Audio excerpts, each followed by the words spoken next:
อ๋อเฮ็ดกว้างๆโป่งเออมันขี้กระดึกมักยังบ่ตายได้มันก็นิ่งอยู่เด้โอ้ขี้ต้มไม้แล้วมันแข็งเด้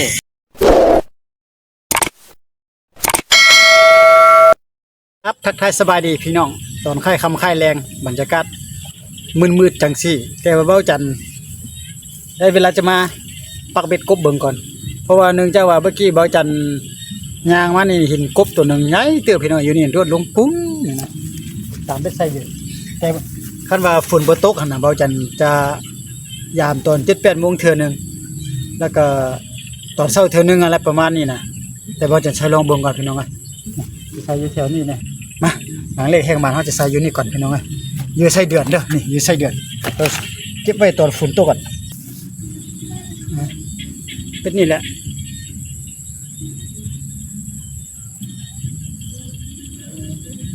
เกี่ยวเยอะพี่น้องเกี่ยวเอากลางนี่เลยมันเด้อฝนจะตกบุคันบ่ตกเนี่ยจังคอยมาลุ้นตอนนั้นเบิ่งนี่อาจารย์เกี่ยวแบบนี้จริงๆใส่ดีก่อนหนาเลยแห้งมาเนาะ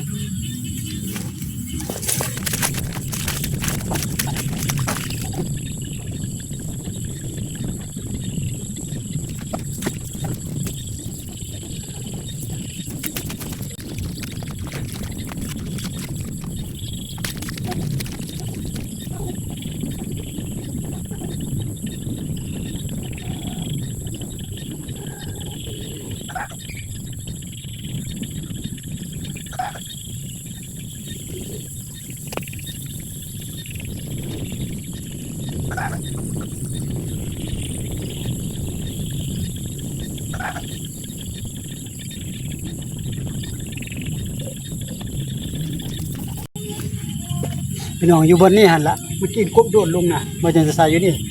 นี่เด้อ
บ่จันขออนุญาตใส่ไปก็เด้อฟ้าจะค่ำแล้วพี่น้องเนี่ยอยู่พุ่นก็นี่มีข้าเจ้าน่ะ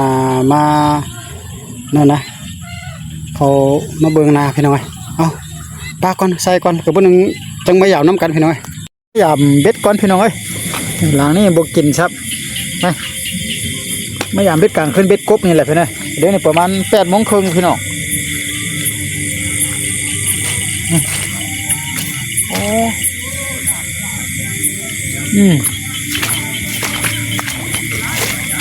ฮะบ่มาใส่ไม่หยาบน้ำกันวะยังวะโอ้บ่กินนะมันอยู่ซื่อๆนี่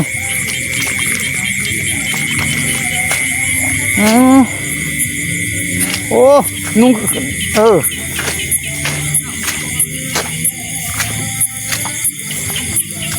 แบบนี้นะจังได๋บ่แม่นแบบฮะแบบนี้เลยนะให้เอาเฮ็ดดีเฮ็ดลึบเฮ็ดเกี้ยงเลยที่ยาดิบ่ให้เฮ็ดเลยนะเกี้ยงนะแต่ว่าก็ซ้ำนี้ก็ได้อยู่ครบอยู่บนนี่นะถ้ามันมีมันน่ะเมื่อกี้โดดลงบนนี่นะปุ๊บนี่บ่มากินซ้ำไปยามไปแล้วแม่นี่มันบ่มากินบ่มาตอดนี่เมื่อกี้โดดลงอยู่บนนี่นะบ่แล้วมาเก็บไว้ล้นน่ะเด้มันบ่มาตอดนะ สิเดินล้างนึงดีวะ อย่าไปทางนี้ก่อนไปก่อนนะ ไป โอ้ยมาไหมให้พี่น้องอ่ะ ไปต่อไปรถเด็กกินน้ำไปไหน โอ้ยังว่ายามเลยไหมยามเจ้ายามเลยไหมมันไปใส่วะบุกินจักตูนี่หลังนี่ก็บุกินนี่อ๋อจริงอย่างว่ามันอยู่ซื่อๆเนาะ ห้อยมันนี่บ่ห้อยมันกิน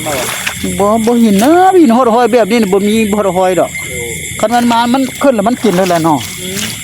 ขึ้นนี่แต่ลูกมันอีกก่อนมันก็กินแล้วนะเขาก็เฮ็ดเก่งสำนินไปนี่โน่ฮะไปเกือบบวกมาได้ยังมักมีงูการป้องได้พี่กายมันมีงูได้พี่น้องยังบ่ได้จักตู่ครับโอ้นี่งานมากับคนหนึ่งตัวยังประมาณครับโอ้ยังบ่โดดบ่เด้งหยังบ่มีกบบ่มีหยังนะคิกๆเดินก็บ่ตีงบ่นึงหยังพี่น้องเอ้ยน่ะแสงอีกก่อนยังมันเศร้าพุ่นบ่จังได๋เฮ้แบบนี้แนวได้บ่กินนี่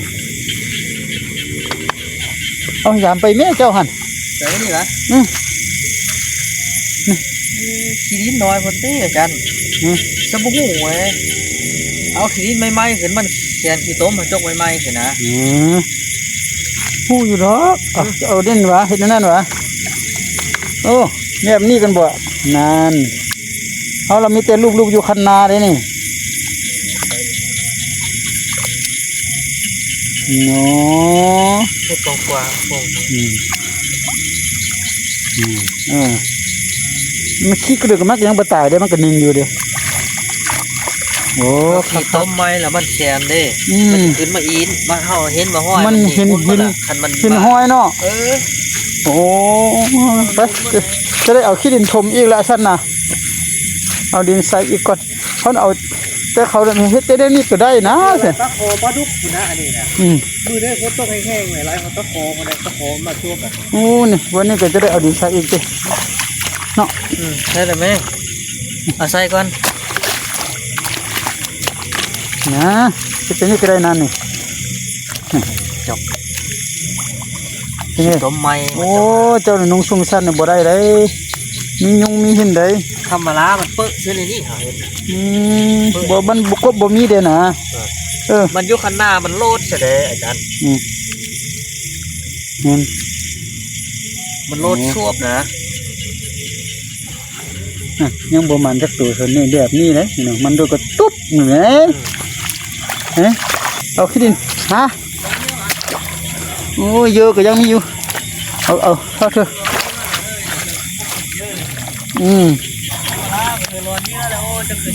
แมนเยอะกับบอลอนอยู่ซื่อๆว้าพี่น้องเอ้ยเยอะกับบอลอนนี่มันก็เขาเห็ดอันนี้มันก็ได้แล้วเปื่อยเลยเดี๋ยวนี้ฮะมาเป็นยังเอาหลังไม้พี่น้องยังเหลือหลังสุดท้ายบดเทือกคู่มาจันเบิ่งมาไม่ได้จักโตพ่อกันมือตอนเศร้าเพิ่นละนี่ก็บกินนี่อยู่คือเก่าพี่น้อง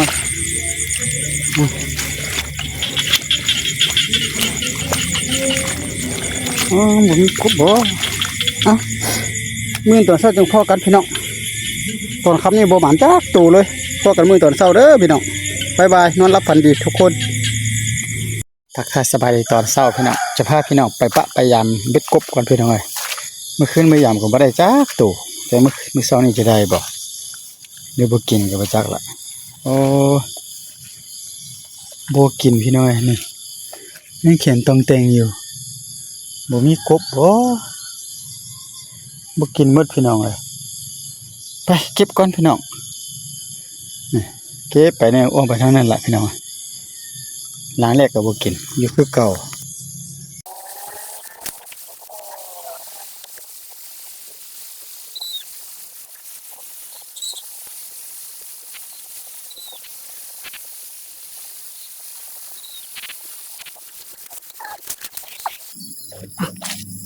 หอบนี่หอบแรกได้พี่น้องหอบแรกก็บ่มันก็บ่เป็นหยังเด้อเอาจังก็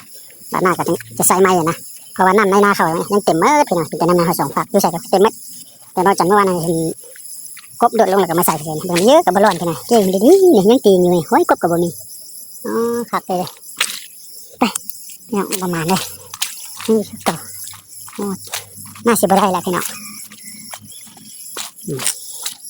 นี่แต่ละหลังมีเยอะมัดพี่น้องครับเยอะก็ยังอยู่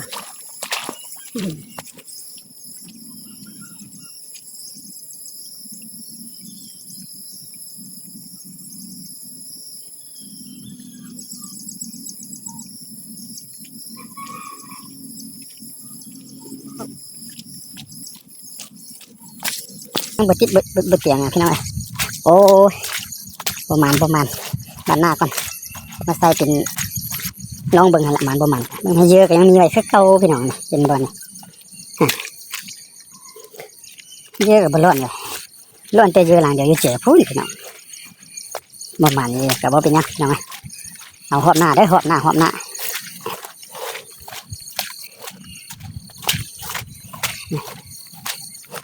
หลังนี้คือเก่าเนี่ยขออยากเก็บก่อนพี่น้องมาจังจะเก็บไปทันก็เก็บไปหลังให้เก็บไปแต่ละเชือกจึงจะทายได้กันบ่เทือกกับบ่ได้ทายเลยพี่น้องจังพอกันในคลิปต่อไปเลยพี่น้องไปมันประมาณเนาะพี่น้องให้ประมาณเด้อเจ็บมัดเยอะกับบอลอนพี่น้องเยอะร้อนแต่หลังเดียวพี่น้องขอโทษอภัยประมาณกันมาเป็นแนวทางให้เบิ่งเพราะว่าน้ำในนาเขายังเต็มแล้วก็ใส่ลองเบิ่งเนาะด้านหน้ากันฟ้าแดดประมาณ4-5 มื้อฝนตกแล้วแดดน้ำข้นแล้วจังถึกพี่น้องเป็นเสาปลายคันพี่น้องประมาณเลยพอกันคลิปต่อไปพี่น้อง